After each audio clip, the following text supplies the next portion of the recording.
Henry Bossa nga myaka 35 ng'oluusi yayita General Tiger oba Musege nga mutuuze w'e Nazigo Kayunga nga muvuzi wa loole yagasimbaganye n'omulamuzi wa kkooti e Nakawa Rhoda Acham Ocham olunaku olwaleero ng'onaleeteddwa abasirikale abajjati wakati mu bukuumi obw'amaanyi.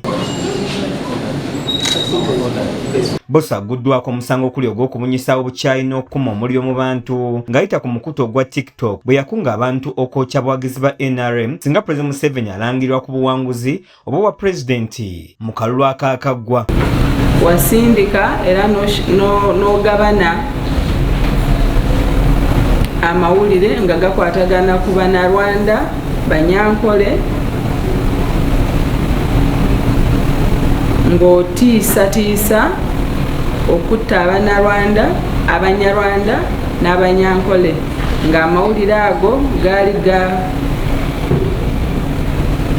gaali si malungi ng'era nga galeetera akatabanguko mu Bannarwanda ababoogerwako wamu n'Abanyankole. Emisango Bossa agyegaanye era ng'omuwabi wa gavumenti Rita Atukunda ategeeza nti okunoonyereza ku misango gino tekunnaba kuggwa bw'atyo n'asaba kkooti ebongereyo akadde. Okuwuliriza kukyagenda mu maaso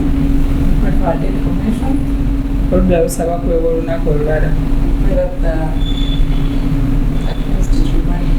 Bannamateeka ba Bossa nga bakulembeddwamu Jonathan Erotu basabye kkooti ereme kusindika Bossa bbanga ddene ku alimanda kubanga yakwatibwa okuva mu maka ge era tewali waluganda lw'abadde amanyi waali nga badde akumira mu feeshali kya mu mateeka gy'ajjidde okuleetebwa mu kkooti wabula nga omuwabi wa gavumenti Atukunda awakanyizza okusaba kwa Erotu.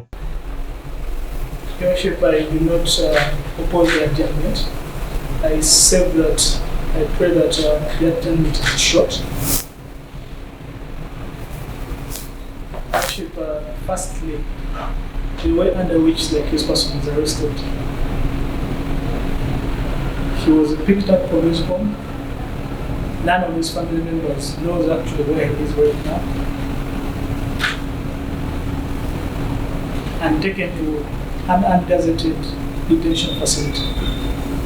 Okusinza ku ludda oluwaabi kigambibwa nti wakati wa January omwaka 2025 ne January 2026 mu bitundu ebya Uganda ebyenjawulo okuli Kayunga, Kampala ne Luweero, Bossa nga yeyambisa kompyuta ku mukutu ogwa TikTok ku kibanja kye ekya Tiger 46 yatambuza obubaka ku Banyarwanda n'Abanyankole ng'atiisatiisa okutta Abanyankole n'Abanyarwanda ng'obubaka buno bwaleetawo obusungu era nga buyinza okuleetawo obukuubagano mu Banyarwanda n'Abanyankole abawangalira mu ggwanga Uganda. Mu ngeri emu kigambibwa nti Bossa ng'asinziira mu bifo bye bimu era ekiseera kye kimu yeeyambisa omukutu ogwa TikTok gwe gumu n'akola akatambi era n'akatambuza ng'agamba nti agenda kutuusa obulabe oba okutta abawagizi ba NRM oba okukulemberamu okono n'ebintu byabwe. Omulamuzi Akyamu amusindise ku alimanda mu kkomera e Luzira okutuusa ng'ennaku z'omwezi 11 omwezi ogwokubiri omwaka 2026. Zawedde Hindu yakusakidde eggulye lino ku lwa KSTV.